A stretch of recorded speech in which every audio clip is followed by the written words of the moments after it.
नमस्कार।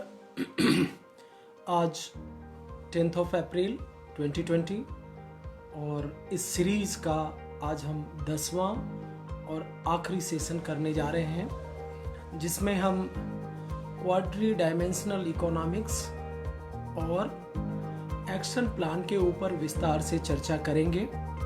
लोग अभी जुड़ रहे हैं, 2-3 मिनट का समय लगता है सारे भाइयों बहनों को जुड़ने में। तो इन 2-3 मिनट का ये जो 2-3 मिनट का समय है, इसका हम लोग एक सदुपयोग करते हैं, मैक्सिमम यूटिलाइजेशन करते हैं। जस्ट इन रिकैप, पीछे हमने क्या क्या पिछले 9 क्लासों में हमने उसको देखा है, पढ़ा है, उसको हम लोग थोड़ा सा रिफ्रेश कर लेते हैं। पहला था कि आज प्रभुत्व की आवश्यकता क्यों है, इसके जो कंटेम्प्रेरी रीजंस हैं, रिवेलिंग रीजंस हैं। दूसरा एक जो प्रभुत्व का एक आइडियोलॉजिकल पक्ष है। और दूसरे तीसरे चौथे क्लास में हमने 16 सूत्रों की व्याख्या की थी, जिसमें मैं याद दिलाना चाहूँगा कि एक महत्वपूर्ण है, लेकिन 9वां सूत्र युगस्य सर्वनिम्न प्रयोजनम सर्वेषां विधेयम सभी लोगों के न्यूनतम आवश्यकताओं की गारंटी का मार्ग खोलता है।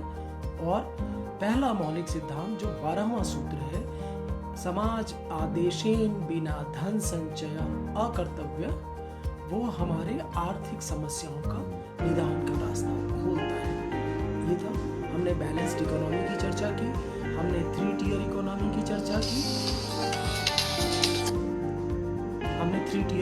की चर्चा की, जिसमें कि की इंडस्ट्रीज होंगे, कोऑपरेटिव्स होंगे और कॉटेज या स्मॉल इंडस्ट्रीज होंगे।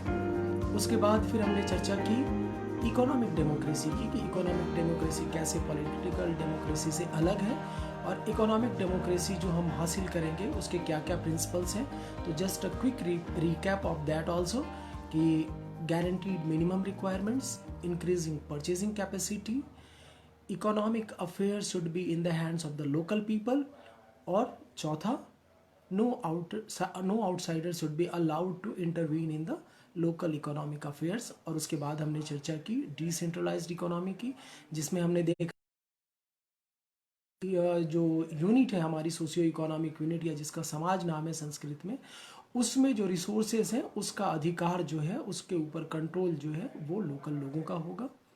प्रोडक्शन जो होगा वो कंजम्पशन के लिए होगा, प्रॉफिट के लिए नहीं होगा। तीसरा सूत्र हमने देखा कि production and distribution will be through the cooperatives only. चौथा, local people should get employed in the local economic affairs. और पांचवा, अगर कोई वस्तु फर्निश्ड गुड्स अगर हमारे समाज में नहीं बना है, हमारी सोशियो इकोनॉमिक यूनिट में नहीं बना है, तो उसको हम वहाँ पे अपने मार्केट में जगह नहीं देंगे।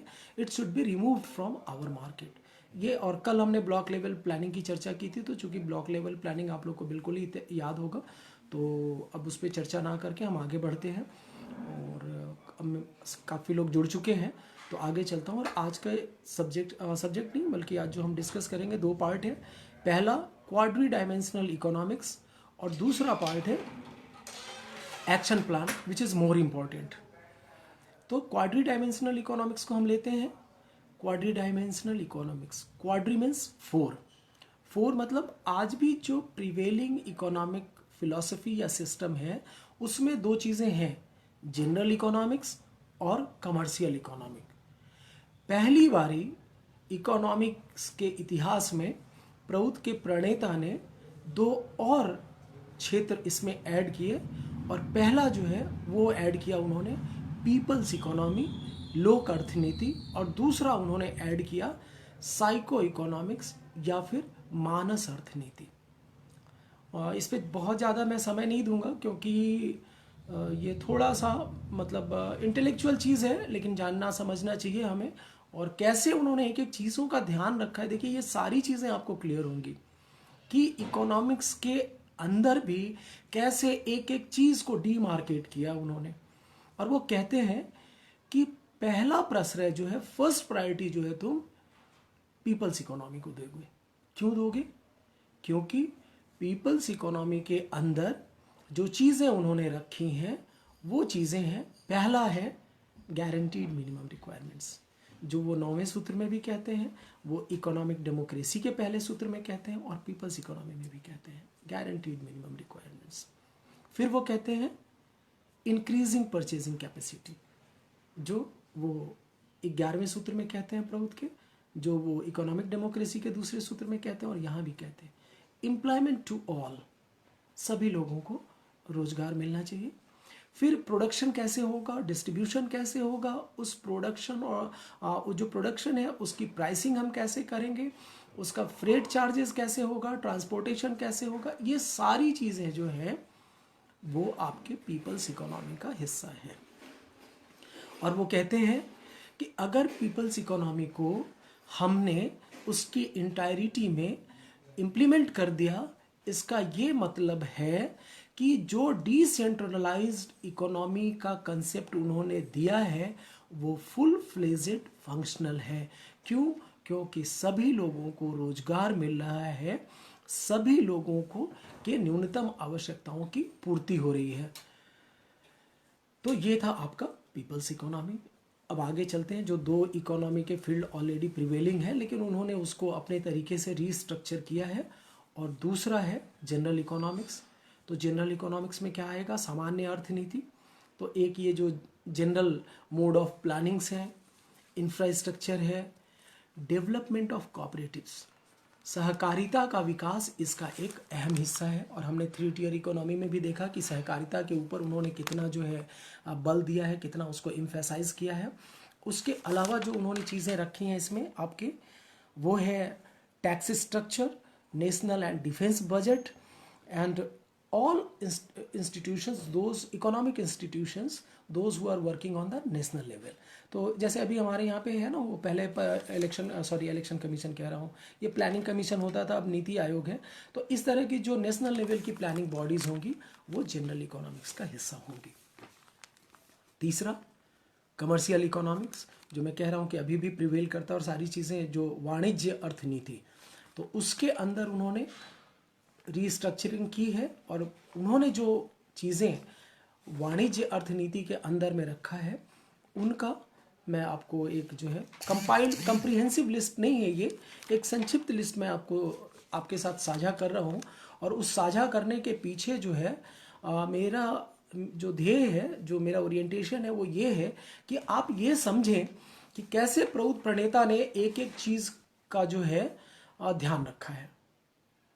तो कमर्शियल इकोनॉमिक्स में जो चीज़ें उन्होंने ऐड की हैं, पहला तो वो कहते हैं कि साइंटिफिक डेवलपमेंट को बहुत प्रश्रय दोगे, इतना साइंटिफिक डेवलपमेंट हो कि रिसोर्सेज का मैक्सिमम यूटिलाइजेशन हो सके और रैशनल डिस्ट्रीब्यूशन हो सके। उसके लिए साइंस टेक्नोलॉजी की तुम जितनी हेल्प ले सकते हो आप ले सकते हो।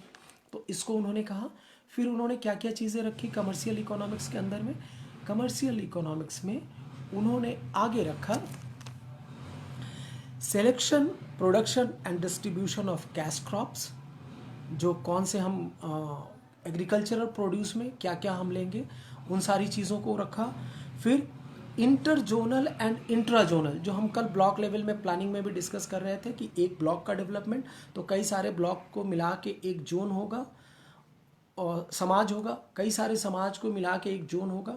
तो एक समाज का की प्लानिंग और कई समाजों को मिला के प्लानिंग, तो इंटरजोनल इंट्राजोनल प्लानिंग्स वो इस कमर्शियल का इकोनॉमिक्स का हिस्सा होंगे। ट्रेड पॉलिसीज़ वो इसका हिस्सा है। श्रीदेवी दीदी ने पूछा था कि इंटरनेशनल ट्रेड या एक्सपोर्ट इंपोर्ट क्या होगा, तो ये एक्सपोर्ट इंपोर्ट की जो पॉलिसीज़ हैं वो भी इस कमर्शियल इकोनॉमिक्स का हिस्सा है। इसके बाद बार्टर सिस्टम, जैसा कि वस्तु विनिमय, हम सामान दे के सामान लेते हैं, तो इसका मैकेनिज्म क्या होगा? हो सकता है कि कहीं पे हमें सामान के आधार पे चीज़ों का लेन देन ना हो पाए, तो उस कंडीशन में इंटरनेशनल मॉनेटरी फंडिंग जो है या फंक्शनिंग है वो कैसे होगी, उसको उन्होंने कमर्शियल इकोनॉमिक्स में रखा है। उसके अलावा इसमें रखा है कॉस्ट एंड अकाउंटिंग, मतलब आपके जो बुक्स हैं वो प्रॉपर होने चाहिए। जो सहकारिता की सफलता के लिए वो कहते हैं स्ट्रिक्ट एडमिनिस्ट्रेशन। तो अगर आपका बुक्स ऑफ अकाउंट अगर सही नहीं है, तो आप मान के चलिए कि सारी चीज़ें फिर गड़बड़ होने वाली हैं। तो ये जो अकाउंटिंग है उसको उन्होंने यहाँ पे रखा है। उसके अलावा प्रॉफिट फिक्सेशन, कैसे हम प्रॉफिट जो है वो तय करेंगे किसी भी उत्पाद के ऊपर में, क्यों? क्योंकि जो जीवन रक्षक चीज़ें हैं उस पे अलग टैक्स होगा, जो जीवन रक्षक दवाइयाँ हैं उसके टैक्स स्लैब शायद जीरो हो, सेमी या डेमी जो इसेंशियल गुड्स हैं उसके ऊपर अलग टैक्स स्लैब होगा, और सेमी लग्जरी और जो प्योर लग्जरी आइटम्स हैं उनके ऊपर में अलग होगा। तो ये पूरा टैक्स स्ट्रक्चर कैसे डिफाइन होगा वो कमर्शियल इकोनॉमिक्स का हिस्सा है। इसके अंदर में एक सवाल आया था कि टेक्नोलॉजी अगर होगा तो टेक्नोलॉजी ट्रांसफ़र कैसे होगा, तो टेक्नोलॉजी ट्रांसफ़र पॉलिसीज़ क्या होंगी वो भी कमर्शियल इकोनॉमिक्स का हिस्सा है। कैपिटल जनरेट हम कैसे करेंगे वो भी इसका हिस्सा है। बैंकिंग जो है वो कैसे लोन्स प्रोवाइड करेगी, वो लोन प्रोवाइड करने का क्या सिस्टम या मैकेनिज्म होगा वो इसके अंदर में आएगा। उसके अलावा planning of agro, Agrico and non agro industries, ये कैसे कहाँ पे किस आधार पे करना है, रिसोर्सेज हैं तो उसका भी, खेती से पहले, खेती के बाद और नॉन एग्रो इंडस्ट्रीज की प्लानिंग, उसको भी उन्होंने कमर्शियल इकोनॉमिक्स के अंदर में रखा है।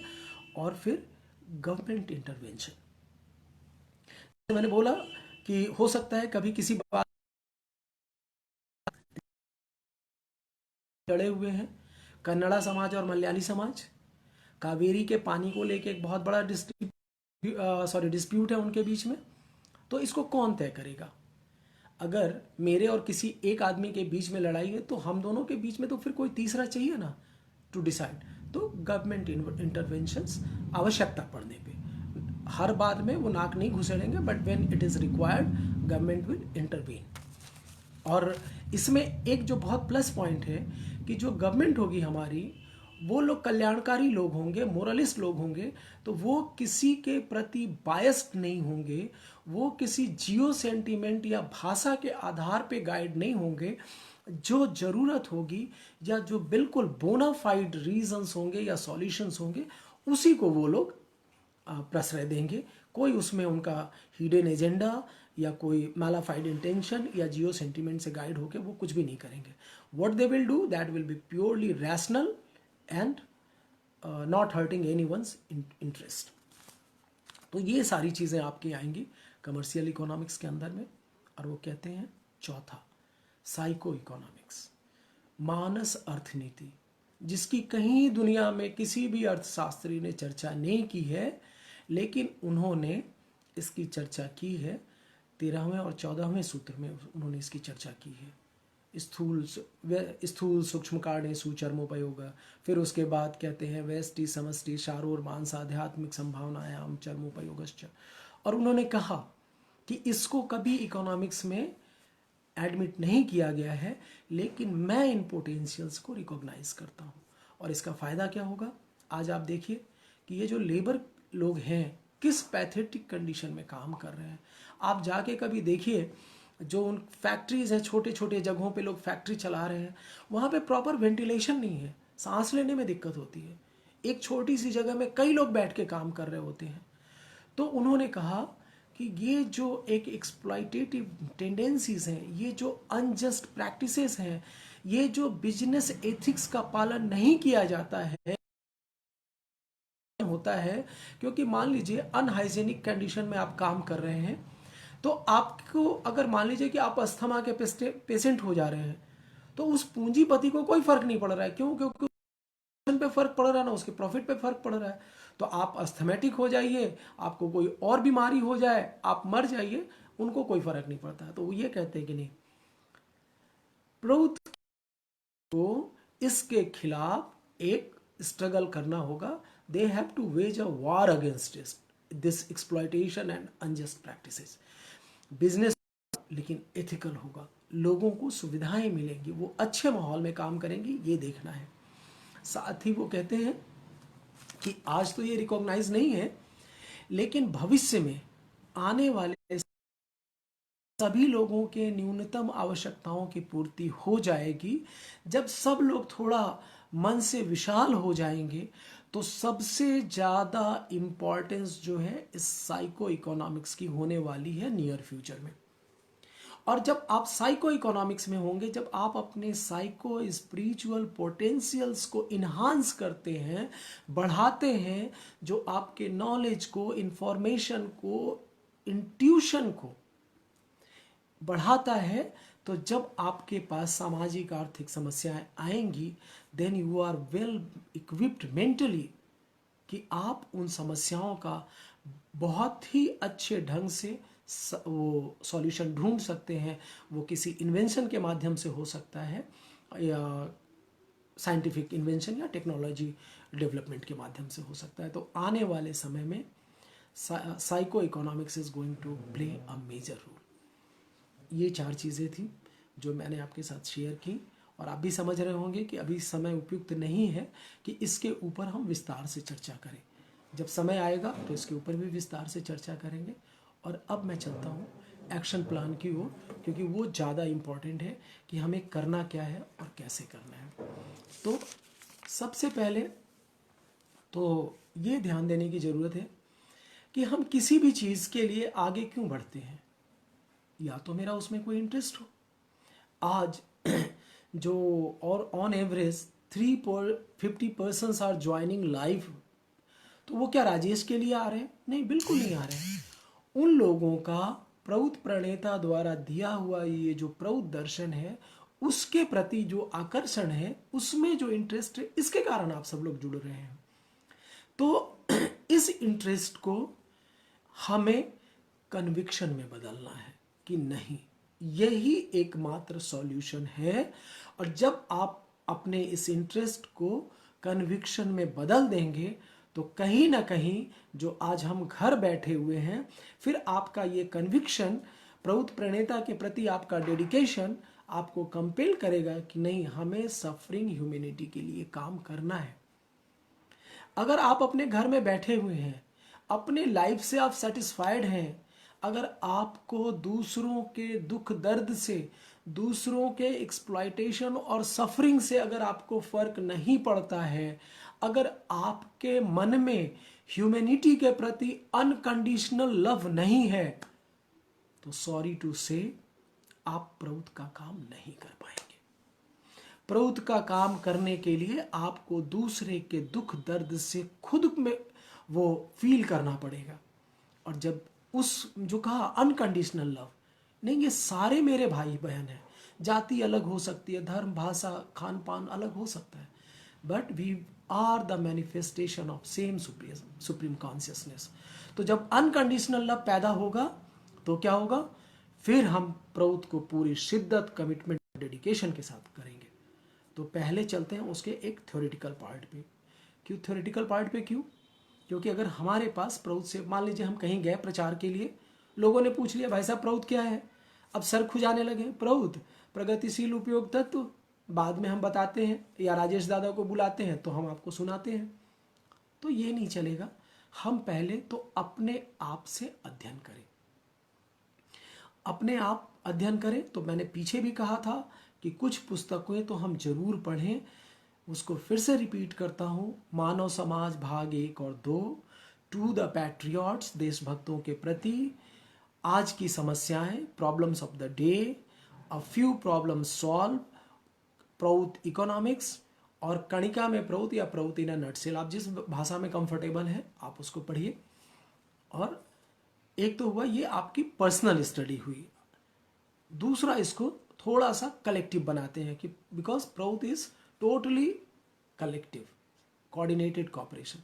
तो आप अपने अपने जगह पे प्रौत स्टडी सर्कल शुरू कीजिए। वीक में एक दिन का समय निकालिए।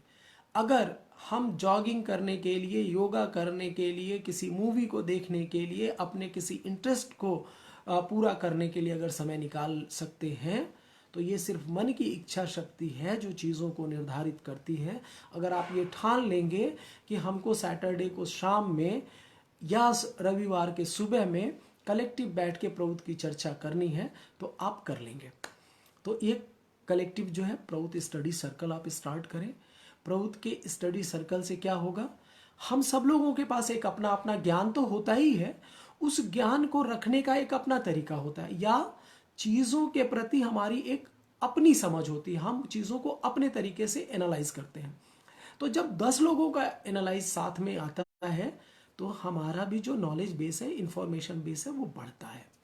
और हम सिर्फ प्रौत तक अपने आप को सीमित ना रखें, प्रौत का दर्शन पढ़ें, जो प्रिवेलिंग इकोनॉमिक और पॉलिटिकल सिचुएशंस हैं उसके ऊपर भी चर्चा करें, उसके ऊपर भी मंथन करें। थोड़ा हम लिखने का प्रयास करें कि नहीं, प्रौद्ध दर्शन के लिए एक लीफलेट बनाना है तो हम लीफलेट कैसे लिखें, उसका कंटेंट क्या होगा, उसके ऊपर आप काम करें। अगर आपको जरा सा भी ये मन में आता है कि अरे यार राजेश दादा तो थोड़ा ठीक ठाक बोल लेते हैं, तो आप बोलने की प्रैक्टिस करें। कम्युनिकेशन स्किल को आप स्ट्रॉन्ग करें, क्योंकि जब आप समाज में जाएंगे तो कई बार एक आदमी अपनी बात को प्रभावी तरीके से नहीं रख पाने के कारण एक बहुत महत्वपूर्ण चीज़ को भी वो कन्वे नहीं कर पाते हैं। और इसको आप ये जो धार्मिक चैनल से है उसमें बैठे हुए लोगों के इस प्रतिभा से आप उसको जज कीजिए कि जो लोग रामायण और महाभारत को अच्छे तरीके से बाँच लेते हैं वो लोग आज गुरु बन के बैठे हुए हैं टेलीविज़न के ऊपर में, जबकि हिंदुस्तान के जनमानस में हर आदमी को रामायण और महाभारत पता है, लेकिन वो जो बाँचने की कला है, उसको रखने की जो कला है, वही उनको गुरु या कुछ एक अलग दर्जा देती है। तो हमें भी अपने कम्युनिकेशन स्किल, बोलने की कला पे ध्यान देना है, इस पे काम करने की आवश्यकता है। थोड़ा लिखने की भी आदत डालें। जरूरी नहीं है कि हमारी जो राइटिंग स्किल है शुरू में बिल्कुल ही ठीक हो, लेकिन करत करत अभ्यास के जड़मत होत सुजान, तो हम अगर करेंगे तो हम हासिल कर लेंगे। इसका भी तरीका है, आप खुद ही आप लोग एक टॉपिक डिसाइड करें कि अच्छा राजेश दादा हमारे शहर में आ रहे हैं और हम 2 दिन का प्रौद्ध का प्रोग्राम करने जा रहे हैं, तो एक प्रेस रिलीज देना है, तो आप प्रेस रिलीज लिखने की प्रैक्टिस कीजिए। आप जिस क्षेत्र में आते हैं, आजकल अखबार भी क्या है वो लोकलाइज हो गए हैं, वो निकलता बेशक पटना से होगा, वो निकलता बेशक रायपुर से होगा, लेकिन उसके अलग अलग एडिशंस हैं। पूर्णिया का अलग एडिशन है, मुजफ्फरपुर का अलग है, रायपुर का अलग है, हो सकता है बिलासपुर का अलग एडिशन होगा। तो वो क्या है, लोकल न्यूज़ को वो लोग कवर करते हैं। तो आप लोकल मुद्दों के ऊपर में अपनी राय जो है, एक कॉलम होता है संपादक के नाम पत्र, तो आप संपादक को अपनी बात लिखिए। आप में बिल्कुल मत पढ़िए कि वो छापेगा या नहीं छापेंगे, आप बस लिख के भेजिए। छप गया तो बहुत अच्छी बात है कि आपने अच्छा लिखा, वो आपको आपके मोरल करेगा कि no now I am able to write something. और नहीं छप रहा है तो इसका मतलब है कि आपके चीज़ में अभी कहीं ना कहीं कुछ कमी है, उसको थोड़ा और इम्प्रोवाइज करने की आवश्यकता है। तो इस तरह से हमको अपने हर गुण को डेवलप करना है। वो कहते हैं ना प्रौद्ध के प्रणेता, शूद्रोचित, क्षत्रियोचित, विप्रोचित और वैश्योचित, सारे गुणों का जो है अपने अंदर तुमको विकास करना है। तो चैरिटी बिगिंस एट होम, तो अपने से ही शुरू करते हैं ना पहले। तो पहले जो है हम इंडिविजुअल स्टडी करते हैं, फिर कलेक्टिव में आते हैं, और फिर हम आते हैं इसके प्रैक्टिकल एक्सपोजर पे कि कैसे इसको प्रैक्टिकली हम समाज में लेके चलें। तो आप जहाँ पे भी रहते हैं, प्रोवाइडेड कि आप एक बहुत अच्छे शहर में उसके बहुत पॉश कॉलोनी में नहीं है, तो जो भी बी क्लास की सिटीज़ है, बी क्लास का मतलब ये मेरा वर्ड नहीं है, ये सरकार के क्लासिफिकेशन है, A grade city, B grade city, C grade cities. तो उसमें आप जहाँ रहते हैं तो शायद हो सकता है कि आपके यहाँ ड्रेनेज या सीवेज की प्रॉब्लम हो, सैनिटेशन की प्रॉब्लम हो, और सब लोग उससे प्रभावित हो रहे हैं, बट कोई उसके लिए इनिशिएटिव नहीं ले रहा है। क्योंकि अपनी सोसाइटी की आज के दिन में मेजर प्रॉब्लम क्या हो गई कि सब लोग चाहते तो हैं कि बदलाव हो, but no one wants to take the initiative. तो ये प्रौद्ध प्रणेता ने तो हम लोग को सौभाग्य दिया कि हम लोग लीडरशिप लें, समाज के मुद्दों को लेके चलें। आप 10 लोगों से बात कीजिए, 4 लोग आपके साथ, 5 लोग आपके साथ आ जाएंगे। उस मुद्दे के ऊपर आप एक संघर्ष कीजिए, तो वहाँ का जो जनमानस है वो आपके साथ जुड़ेगा, फिर वो प्रौद्ध को समझेगा। फिर जब समझेगा तो बोलेगा कि नहीं भाई साहब, हम लोग साथ में प्रौद्ध का काम करते हैं। तो ये तो हो गए लोकल इश्यूज आपके। कुछ की कंडीशन आप देख लीजिए, अस्पताल है उसकी स्थिति बहुत अच्छी नहीं होगी, जो सरकारी स्कूल है उनकी स्थिति नहीं अच्छी होगी। तो इन मुद्दों को लेके चलिए, क्योंकि प्रौद्ध के प्रणेता ने कहा कि अगर तुमको आंदोलन करना है तो उन मुद्दों को उठाओ जिनसे जनमानस का सीधा सरोकार जुड़ा हुआ है। सड़कें टूटी हुई हैं, उसके लिए बात कीजिए। सोच के चलिए कि मैं जब तक ये करा नहीं लूंगा दम नहीं लूंगा। आप बस शुरू कीजिए, चीज़ें आप देखेंगे कि धीरे धीरे ठीक होने लगेंगी। तो जब आप सार्वजनिक लेके चलेंगे तो जनमानस आपसे जुड़ेगा, और जब लोग जुड़ेंगे ना तो आपके पास मैन पावर भी होगा और रिसोर्सेज भी होगा। और इसके मैं कुछ प्रैक्टिकल एग्जांपल्स देता हूँ। आज से 4-5 साल पहले की बात है, अलग विदर्भ राज्य की मांग को लेके हम दिल्ली जंतर मंतर पे धरने पे बैठे हुए थे। और जहां हम धरने पे बैठे हुए थे, आप में से सब लोगों को पता होगा कि जंतर मंतर वो जगह है जहां की वो जगह ही फिक्स है डिमॉन्स्ट्रेशंस और प्रोसेसन के लिए। तो हमारे अपोजिट, थोड़ी दूर डायगोनल अपोजिट, वेस्टर्न रेलवे के एम्प्लॉयज अपनी मांगों को लेके आंदोलन कर रहे थे, डिमॉन्स्ट्रेशन कर रहे थे। But many of those employees जो अपनी मांग के लिए आए थे, जब उन्होंने देखा कि अलग विदर्भ राज्य की मांग के लिए यहां धरने पे बैठे हुए हैं, तो वो अपना डिमॉन्स्ट्रेशन छोड़ के हमारे डिमॉन्स्ट्रेशन में शामिल हो गए। क्यों हुए? क्योंकि वो जो एक समाज की संकल्पना में जो उन्होंने कहा, भाषा, लैंग्वेज, कल्चरल लेगेसी, एक अपने क्षेत्र के प्रति एक स्वाभाविक आकर्षण, तो वो लोग अपने डेमोन्स्ट्रेशन को। तो बस मैं बार बार ये कहना चाह रहा हूं कि हमें चलने में आगे बढ़ने की आवश्यकता है। चीजें अपने आप होंगी।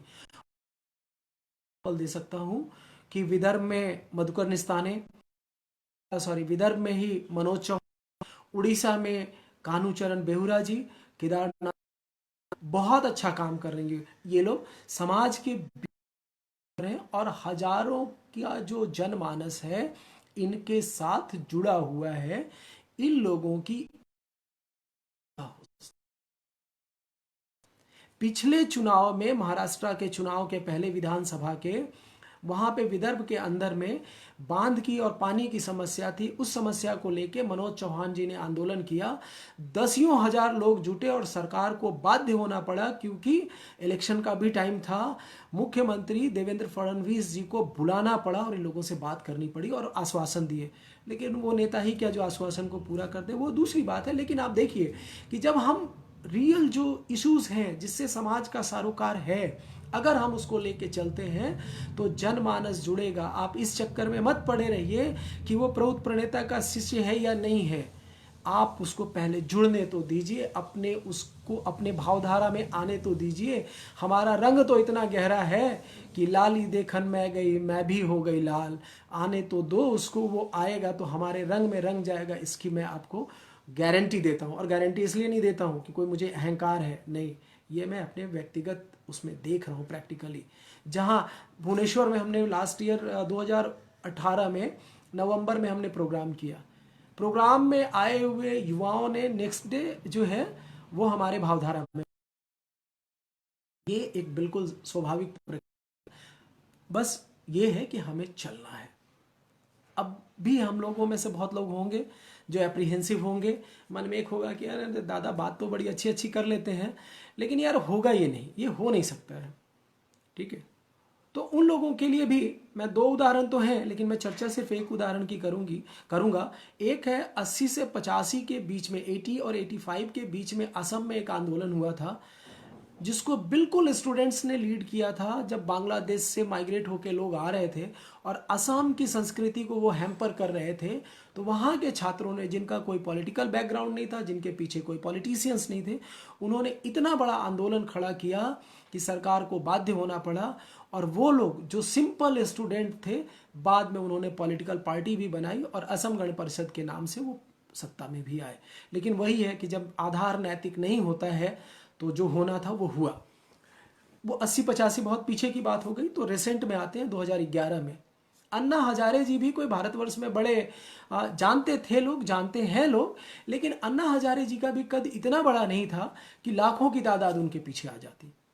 लेकिन एक ऐसा मुद्दा, भ्रष्टाचार या करप्शन का मुद्दा, जिससे हम सब लोगों के का जीवन, रोजमर्रा का जीवन जुड़ा हुआ है, उस मुद्दे को उठाया और आपने दिल्ली के रामलीला मैदान में अनवरत चलता हुआ वो आंदोलन आपके जेहन में अभी भी होगा। सिर्फ वो आंदोलन स्वस्फूर्त नहीं था, सेल्फ मोटिवेटेड नहीं था। मैंने पढ़ा है, मैं मिला हूं लोगों से जो बाहर नौकरी कर रहे थे, सिंगापुर, हांगकांग, दूसरी जगहों पे जॉब्स कर रहे थे, वो लोग जॉब छोड़ के इस आंदोलन में शरीक हुए। उनका अन्ना हजारे जी से कोई व्यक्तिगत संबंध नहीं था, लेकिन वो जो कॉज था, वो जो कारण था, जिस भ्रष्टाचार से हम सब लोगों का जो डेली वास्ता भी पड़ता है और हमारी जो इंटरेस्ट है वो हैम्पर भी होते हैं, तो जनमानस स्वाभाविक तौर से जुड़ा।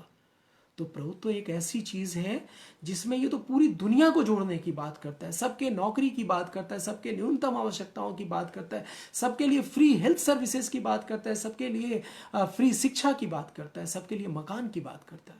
तो इससे बड़ा जुड़ने का क्या, ना जुड़ने की तो कोई वजह नहीं है ना। बस एक जिजीविसा चाहिए, एक ललक, एक आकुति चाहिए कि चलना है, निकलना है। और इसका एक एग्जांपल मैं अपने ऊपर आपको देता हूं। मैं मतलब काफ़ी मेरे अंदर में भी एक ये भूख रही है, मैं आत्म प्रशंसा के लिए नहीं कह रहा हूँ, लेकिन रहा कि नहीं कैसे जो है हमारा जो आदर्श है समाज में स्थापित हो, लोग रिकॉग्नाइज करें। निकला तो अपने ही परिवार, मतलब आनंद परिवार से जो सपोर्ट की उम्मीद थी, कि लगता था कि अरे हमारा दर्शन है तो हमारे दर्शन के लिए लोग तो सपोर्ट करेंगे ही, नहीं किए। कहीं ना कहीं मन थोड़ा सा क्षुब्ध हुआ, तो मुझे लगा कि नहीं, अगर ऐसी बात है तो पहले मैं संसाधन खड़े करता हूं। तो वो वैश्योचित गुण में या युग में मैं चला गया, और उनकी कृपा रही मेरे ऊपर कि बहुत कम समय में मैंने अपना एक मैनेजमेंट का कॉलेज शुरू किया, जहां एमबीए का कॉलेज मेरा था, मैं चेयरमैन था और ओनरशिप थी वो मेरी थी। ठीक है, पैसे आने लगे, पैसे तो आने लगे। मेरा जो सपना था कि रिसोर्सेज जब आ जाएंगे तो मैं ज्यादा काम, लेकिन हुआ इसका बिल्कुल विपरीत। हुआ क्या, मेरा जो कॉलेज था वो कोई बहुत ब्रांडेड कॉलेज नहीं था कि लोग एडमिशन के लिए जान देते, तो मुझे बच्चे लाने पड़ते थे, उन बच्चों को पढ़ाने के पीछे एफर्ट करना पड़ता था और फिर उनके प्लेसमेंट के पीछे लगा रहना पड़ता था। नतीजा ये हुआ कि जो मैंने सपना देखा था कि यहाँ रिसोर्सेज जनरेट करके मैं काम कर लूँगा, उल्टा मैं उसी पूंजीवाद के विशियस साइकिल में फंस गया। 365 डेज उसको पढ़ाओ, प्लेसमेंट करो, फिर बच्चा लाओ। And I was too fed up, I was financially too strong, too sound, but literally I was fed up. और एक और चीज जो मुझे हॉन्ट करती थी कि मैं अंदर में तो प्रौत को जी रहा हूं और पूंजीवाद की फैक्ट्री खोल के बैठा हुआ हूं। वही पूंजीवादी चीज मैं पढ़ा रहा भी रहा हूं और अपनी फैक्ट्री से वही एमबीए और बीबीए के बच्चे निकाल रहा हूं। एंड जब बहुत वो जो फ्रस्ट्रेशन ही आप कहिए, जब वो बहुत बढ़ा, तो मैंने अपने परिवार के लोगों के साथ बात की। उनको पता था मेरी सोच का। सब लोगों ने बोला कि अगर ये दिल नहीं कर रहा है तो बंद करो इसको और आप सब छोड़ दो, आप बस काम करो और काम करो अपने आदर्श का। नतीजा ये हुआ कि परिवार की बैकिंग के कारण मैंने वो मैनेजमेंट कॉलेज बंद किया।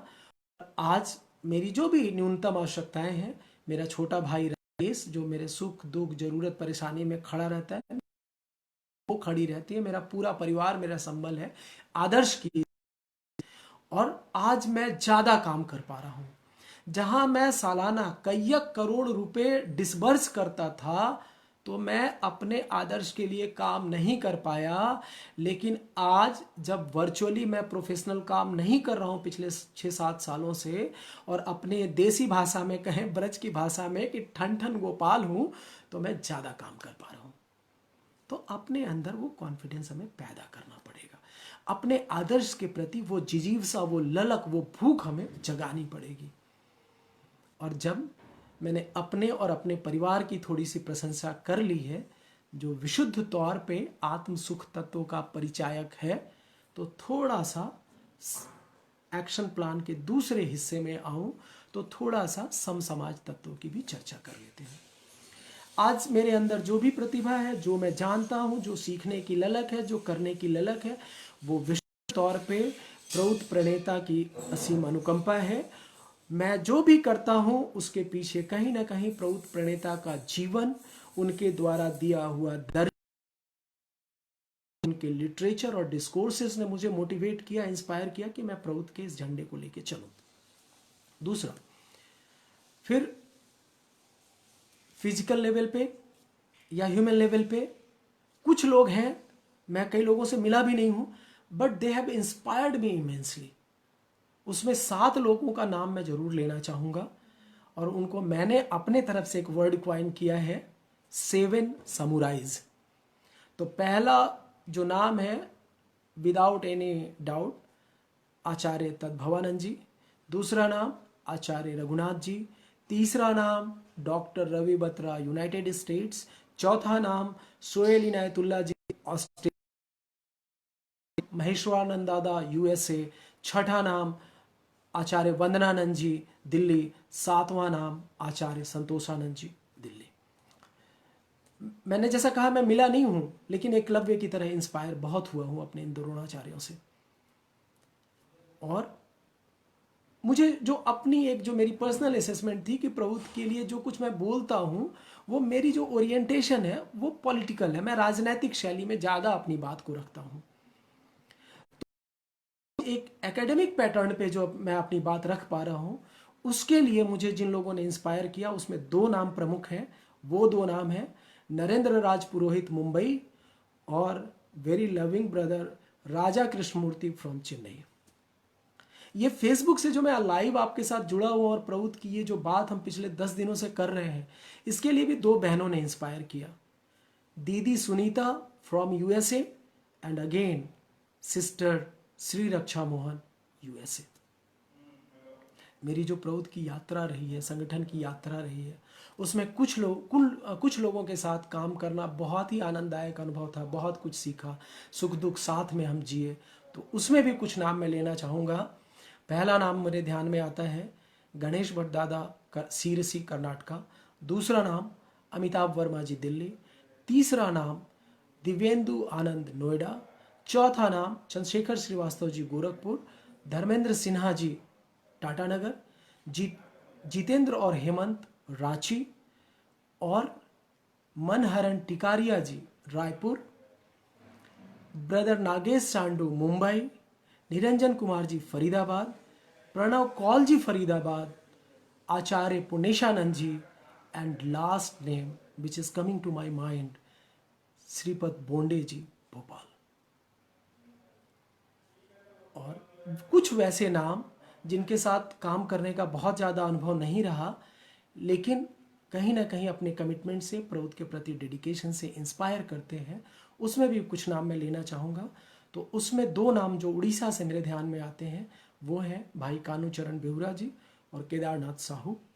विदर्भ समाज से 3 नाम मेरे ध्यान में आ रहे हैं, दशरथ कंठाले जी, मधुकर निस्ताने जी और मनोज चौहान।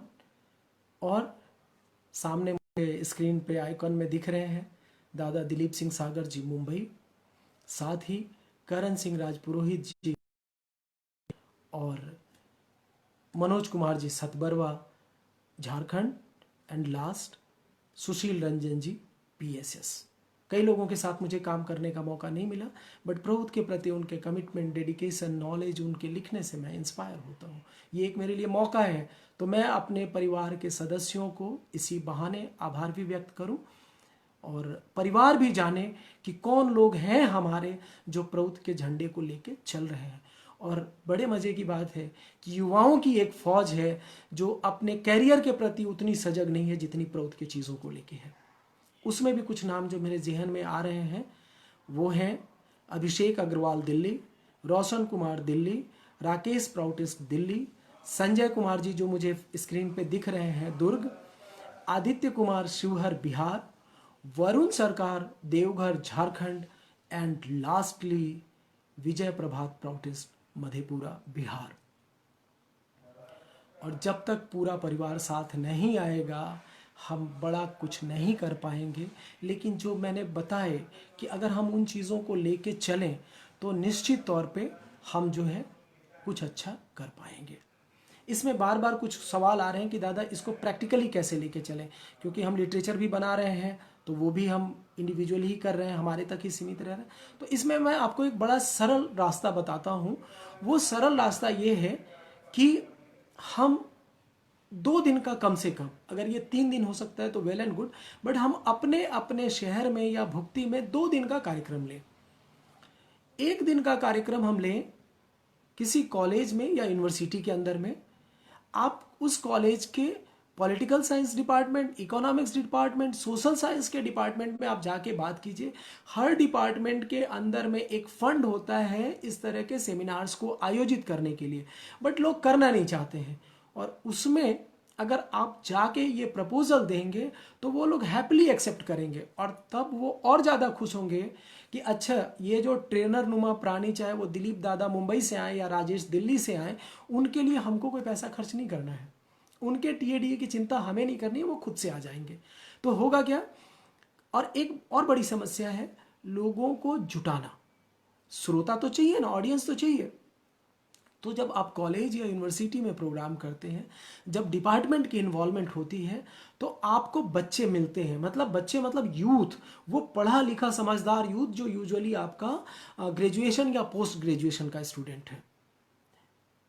वो वही बच्चे हैं जिनके दिमाग में ये सारा ना आंदोलन का कीड़ा जगमग चलता रहता है, जो कुछ करना चाहते हैं, जिनको लगता है कि दुनिया बदल देना है, समाज बदल देना है, ये सारी चीज़ें उनके जहन में होती हैं। आप जाके बात करें, और मेरा एक्सपीरियंस है, मैंने मुंबई यूनिवर्सिटी, शंकर शुक्ला यूनिवर्सिटी रायपुर में का प्रोग्राम किया है, संजय जी हैं बेमेतरा में हमने प्रोग्राम किया, पटना में भास्कर दादा के सौजन्य से हमने ये कॉमर्स कॉलेज पटना में किया, बीआईटी मिश्रा में किया, and number of examples are there. हमारा इसमें इन्वेस्टमेंट कुछ नहीं होता है।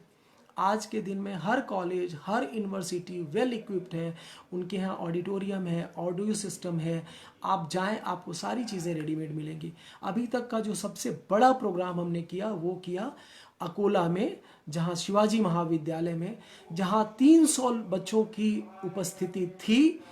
और जब पोस्ट प्रोग्राम प्रिंसिपल साहब के साथ हम बैठे, तो प्रिंसिपल साहब ने कहा कि हमें तो मालूम नहीं था कि इतना, अगली बार आप जब भी आएंगे मैं आपको कमिट करता हूं कि मिनिमम 600 बच्चे दूंगा, 1000 तक भी हो सकते हैं, बट 600 बच्चे 100% मैं आपको दूंगा।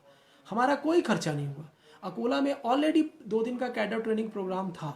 तो अगर हम यूनिवर्सिटी या कॉलेज में पिच करते हैं तो हमारा कोई खर्चा नहीं होता है, हम उन्हीं के इंफ्रास्ट्रक्चर पे, उन्हीं के बच्चे में, जो हमारा टारगेट ये भी है, ये भी आप देखिए, हमें उन्हीं बच्चों को, उन्हीं युवाओं को टारगेट करना है जो यूथ है, जिनके अंदर एक खून में गर्मी है, जो समाज में बदलाव लाना चाहते हैं।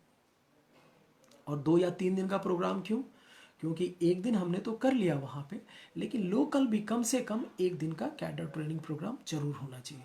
2 दिन का हो तो बहुत अच्छा, लेकिन नहीं भी अगर हो रहा है तो कम से कम शुरुआत के लिए तो हम ये करें ही। और इसमें एक चीज़ और है कि हम जब इस प्रोग्राम को कंसीव करें तो इसमें भी आपके पास बहुत ही बढ़िया तरीका है। कॉलेजेस और यूनिवर्सिटीज़ सैटरडे और मंडे खुले होते हैं, तो आप उनको 2 ऑप्शन दे दीजिए कि या तो आप सैटरडे कर लो या मंडे कर लो। तो अगर वो आप सैटरडे करते हैं तो सैटरडे को हमने पब्लिक प्रोग्राम कर लिया, और संडे को हमने अपना कैडर ट्रेनिंग प्रोग्राम कर लिया। वो कहते हैं मंडे को करो, तो हमने संडे को अपना कैडर ट्रेनिंग प्रोग्राम कर लिया, मंडे को हमने कॉलेज या यूनिवर्सिटी का प्रोग्राम कर लिया। इसमें हम वैल्यू एडिशन क्या कर सकते हैं कि आप जाके एक प्रेस रिलीज दे दें। हर जगह आप देखेंगे कि प्रेस वाले लोगों की एक जगह होती है, उनको जाके इन्फॉर्म कर दें, बोले ये हमारा सामाजिक आर्थिक दर्शन है, और इसके जो हमारे राष्ट्रीय स्तर के वक्ता लोग हैं, प्रवक्ता हैं, वो आ रहे हैं। थोड़ा भगवान कृष्ण से हम लोग सीख लेते हैं, अश्वत्थामा हतो नरोवा कुंजरों के समय नगाड़ा बजा लेते हैं कि हमारे जो राष्ट्रीय स्तर के वक्ता प्रवक्ता, तो निश्चित वो आपके न्यूज़ को कवर करेंगे। तो उससे क्या होगा कि प्रोग्राम तो बेशक 100 लोगों का, आपकी जो बात है वो हजारों लोगों तक चली जाएगी। जैसे रायपुर में जब हमने प्रोग्राम किया पंडित रविशंकर शुक्ला यूनिवर्सिटी में, तो बहुत मेहनत की, और नतीजा ये हुआ कि नेक्स्ट डे के सारे अखबार से सुर्खियों में बहुत अच्छी कवरेज के साथ अटा पड़ा था। तो प्रोग्राम में तो 100 लोग थे, लेकिन दसियों हजार लोगों ने उसको पढ़ा। तो इस तरह से हम प्रैक्टिकली आगे मूव कर सकते हैं। और अगर कुछ लोगों को लगता है कि नहीं, इससे भी कुछ बड़ा करना है, कुछ रियल दिखाने के लिए कोई रोल मॉडल खड़ा करना है, तो आप कोऑपरेटिव शुरू कर सकते हैं। प्रोड्यूसर्स कोऑपरेटिव करें, या आप एग्रीकल्चरल या फार्मर कोऑपरेटिव शुरू करें आप, या आप ये कर सकते हैं। इससे भी ज़्यादा अगर आपके पास रिसोर्सेज, मैन पावर है, तो आप मास्टर यूनिट की सोचें, आप कर सकते हैं। लेकिन यहाँ पे एक चेक एंड बैलेंस मैं आपको मतलब याद दिलाना चाहूँगा। देखिए, कोई भी तो वो रोल मॉडल दिखा के खड़ा नहीं हुआ है। मैं रोल मॉडल के बिल्कुल खिलाफ नहीं हूँ। मेरी बात को बिल्कुल आप इस रूप में नहीं लेंगे कि अरे राजेश दादा तो चाहते ही नहीं कि कोऑपरेटिव बने, तो ये क्या खाक प्रौत का काम करेंगे, ये तो प्रौत विरोधी हैं। ये तो चाहते नहीं है कि मास्टर यूनिट का काम हो, ये तो प्रौत विरोधी हैं। भारतवर्ष के हर भुक्ति में आप जो है कोऑपरेटिव खोल दीजिए, मास्टर यूनिट चला दीजिए, बट क्या ये है संभव? इस सवाल का जवाब आप खुद से ढूंढिएगा। इसमें मैं देखता हूं कि हम अगर इसका एक आंदोलनात्मक, तो जो हम यूनिट या कोऑपरेटिव के लिए परेशान हो रहे हैं, शायद समय ऐसा बदल, एक तो छोड़िए, हम हजारों मास्टर यूनिट और सहकारिता खड़े कर सकते हैं। फिर आप में से कई लोगों को लगेगा कि अरे राजेश दादा को तो कुछ करना नहीं है, बस भाषण दे देना है और लोगों को मोटिवेट कर देना है। मैं मोटिवेट कर रहा हूं, वो मेरा बिल्कुल स्वार्थ है, मैं लालची आदमी हूं, लेकिन इसके मैं प्रैक्टिकल चीजें भी आपको बता रहा हूं। आप सोच के देखिए कि क्या 3 महीने पहले आपने सोचा था कि ये नॉन वेजिटेरियन फूड खाने के लिए डेस्परेट हो जाएगी कि नहीं नहीं नॉनवेज नहीं खाना है, वेजिटेरियन खाना खाना है? आपने सोचा था 3 महीने पहले? नहीं सोचा था, बट इट्स हैपनिंग। आज से 1 महीने पहले क्या आपने सोचा था कि दुनिया भर के शेयर मार्केट्स जो है ब्लीड करेंगे, 50% पे आ जाएंगे, कैपिटलिज्म अपने घुटनों पे होगा? आज कैपिटलिज्म पूंजीवाद अपने घुटनों पे है 1 महीने के अंदर में। तो ये मन में जो एप्रीहेंशन है ना कि नहीं हो सकता है, तक इसको नहीं निकालेंगे बदलाव नहीं आएगा। लेकिन बदलाव ही एक ऐसी चीज है जो इनएविटेबल है। ये एक सत्य है कि बदलाव तो होगा। जैसे मैंने कहा कि नॉन वेज खाने वाली दुनिया आज वेजिटेरियन फूड खा रही है, जिसमें मेरा आपका कोई योगदान नहीं है। तो अपने अंदर एक आकुति, एक भूख, एक जिजीविसा, एक कमिटमेंट, एक कन्विक्शन, एक डेडिकेशन करें ताकि हम चल सकें। और 2-4 छोटी छोटी चीज़ें कह के मैं आज के इस सेशन को भी और सीरीज़ को भी वाइंड अप करूँगा। पहली जो चीज़ मुझे कहनी है कि जो लेटेस्ट आंकड़े मेरे पास हैं कोरोना वायरस के, उसमें 96,000 पीपल, 96,000 लोगों की ऑलरेडी मृत्यु हो चुकी है। तो पूरे प्रौत आंदोलन की तरफ से, दुनिया भर के प्रौत की तरफ से इन 96,000 लोगों को मैं श्रद्धा सुमन अर्पित करता हूँ, अपनी संवेदना और श्रद्धांजलि अर्पित करता हूँ। 16 लाख लोग हैं जो अभी अफेक्टेड हैं और आने वाले समय में ये संख्या लगातार बढ़ने वाली है। तो जो लोग अफेक्टेड हैं या जो होने वाले हैं, उन सभी लोगों के प्रति पूरे प्रौत आंदोलन और दुनिया भर के प्रोटेस्ट एक्टिविस्ट की तरफ से उनके जल्द स्वस्थ होने की कामना करता हूं। और वो सब लोग जो जान हथेली पे लेके काम कर रहे हैं आज हमारे आपके जीवन को बचाने के लिए, हमारे आपके जीवन को सुगम और सुचारू रूप से चलाने के लिए, चाहे वो डॉक्टर्स हों, नर्स हों, वार्ड बॉयज़ हों, मेडिकल फैटर्निटी के और लोग हों, या फिर सैनिटेशन वर्कर्स हों, या फिर आपके डिज़ास्टर मैनेजमेंट के एम्प्लॉयज़ हों, बैंक के एम्प्लॉयज़ हैं वो, उसके अलावा ये जो पुलिस डिपार्टमेंट है जिससे तमाम हमारी शिकायतें हैं, और मैं कह रहा हूँ कि अभी भी हमारी शिकायतें बरकरार हैं। अच्छा लग रहा है आपको काम करते देख के। और वो लोग हैं ब्यूरोक्रेसी के लोग, जो सरकारी तंत्र के लोग हैं, वो लोग जिस तरह से अपनी जिम्मेदारी का निर्वहन कर रहे हैं इस मौके पे, उन सभी लोगों को प्रौत के आंदोलन और दुनिया के तमाम प्रौत कार्यकर्ताओं की तरफ से उनका आभार व्यक्त करता हूँ, उनके प्रति अपनी कृतज्ञता जाहिर करता हूँ। और 2 बात कह के अपनी बात को विराम दूंगा। पहली बात, नेल्सन मंडेला का एक कोट है जो मुझे लगातार इंस्पायर करता है। वो कोट है, it always seems impossible until it's done. तो ये जो है, जो काम जब तक हो नहीं जाता है तब तक हम उसको असंभव मान के बैठे रहते हैं। तो ये जो हम मान के बैठे हैं ना कि प्रौत नहीं आएगा, प्रौत नहीं आ सकता है, तो ये हमारे अपने मन की कमी है। ये तो आना ही है, हम और आप काम करें या ना करें, क्योंकि ये प्रौत के प्रणेता का संकल्प है, इसको कोई रोक नहीं सकता है आने से। It is going to future. और इस कोरोना वायरस ने जो स्थितियां पैदा की हैं, चाहे वो पूंजीवाद घुटनों पे हो, चाहे मंदी में हम प्रवेश कर चुके हों, या कोरोना वायरस के कारण जो एक रिवर्स माइग्रेशन हुआ, जो लोग वापस अपने घरों को आए हैं, जिस कष्ट में वो भाग के आए हैं, शायद वो दोबारा जाना नहीं चाहेंगे। और परिस्थितियां जैसी बन रही हैं, शायद वो जा भी नहीं पाएंगे। क्यों? क्योंकि जब मंदी आ रही है तो इंडस्ट्रीज बंद होंगे, जब इंडस्ट्रीज बंद होगा तो नौकरी पे कौन रखेगा। तो प्रउत के प्रणेता ने जो प्रउत को लागू करने का रास्ता सुझाया, इस रिवर्स माइग्रेशन ने हमें एक मौका दिया है कि हम इस अपने समाज आंदोलन को, जहां जहां जिस समाज का भी हम हिस्सा हैं, इस समाज आंदोलन को वो जो है त्वरित करें, स्ट्रॉन्ग करें, उसको आगे लेके चलें। वो कहते हैं ना कि लोहा गर्म है, मार दो हथौड़ा। लोहा बहुत गर्म है, हमारा हथौड़ा बहुत मजबूत है, मार दो। घर पे मत बैठो, निकलो। पूरी मानवता हमारी राह देख रही है। और ये आदेश से, ये मैं नहीं कह रहा हूं, ये प्रउत के प्रणेता ने हमें आदेश दिया। क्या कहा प्रउत के प्रणेता ने? प्रउत के प्रणेता ने कहा, यू आर हार्बिंजर्स ऑफ चेंज। तुम बदलाव के ध्वजवाहक हो। तो हमें तो घर बैठने का अधिकार दिया ही नहीं है उन्होंने, हमें तो उनका झंडा लेके निकलना ही पड़ेगा। हमारे पास कोई दूसरा विकल्प नहीं है। और इस रिवर्स माइग्रेशन वापसी की ये जो प्रक्रिया हुई है, जो शायद अपने घर पे रहना चाहेंगे, फिर से उनको मैं कह रहा हूं, उनको प्रोड्यूसर्स कोऑपरेटिव और एग्रीकल्चरल कोऑपरेटिव का कंसेप्ट जाकर समझाइए। निश्चित तौर पे मन प्राण से वो जुड़ेंगे, हमारा समाज आंदोलन मजबूत होगा, तो प्रउत रिकॉग्नाइज भी होगा, प्रउत स्थापित भी होगा।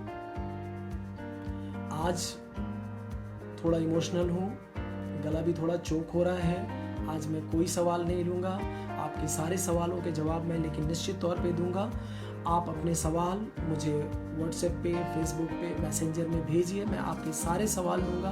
आप अपने शहर के अंदर मेरी सेवाएं चाहते हैं, मैं सेवा देने के लिए 365 डेज तैयार हूँ विदाउट। और आपको मेरे TADA की चिंता नहीं करनी है। मैं कैसे आऊँगा वो मेरी जिम्मेदारी है, लेकिन अगर मैं कमिटमेंट करूँगा तो पहुँचूंगा जरूर, ये मैं आपसे वादा करता हूँ। आप लोग 10 दिन से लगातार जुड़े रहें, ये आपका प्रउत के प्रति प्यार है। 10 घंटों का आपने महत्वपूर्ण समय दिया। आपके इस के समय देने के लिए, साथ जुड़े रहने के लिए मैं आप सभी लोगों का हृदय से आभार व्यक्त करता हूँ। आप सब लोग स्वस्थ रहें, सुरक्षित रहें। हम लोगों को बहुत काम करना है। बहुत जल्दी मुलाकात होगी आप लोगों के शहर में इन्हीं शब्दों के साथ। नमस्कार, बहुत बहुत आप सब लोगों का धन्यवाद, हृदय से आभार।